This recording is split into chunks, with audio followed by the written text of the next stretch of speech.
చాలామంది సృష్టి దగ్గర స్థితి దగ్గర ఏ విధమైనటువంటి అపోహకి లోను కారు. కానీ లయము అనేటప్పటికి అదేదో చంపేసేటటువంటి ప్రక్రియ అనుకుంటారు. కానీ ఎప్పుడూ జ్ఞాపకం పెట్టుకోవలసిన విషయం ఒకటి ఉంటుంది. ఈశ్వరుని యొక్క క్రియాకలాపమునందు కారుణ్యము వినా మరొకటి ఉండదు. సృష్టి చేయడంలో కారుణ్యం.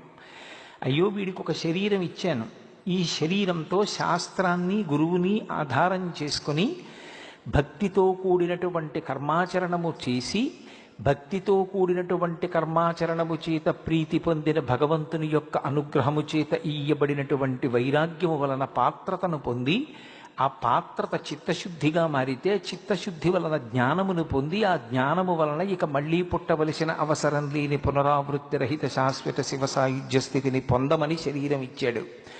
కానీ మళ్ళీ మళ్ళీ సంసార లంపటంలో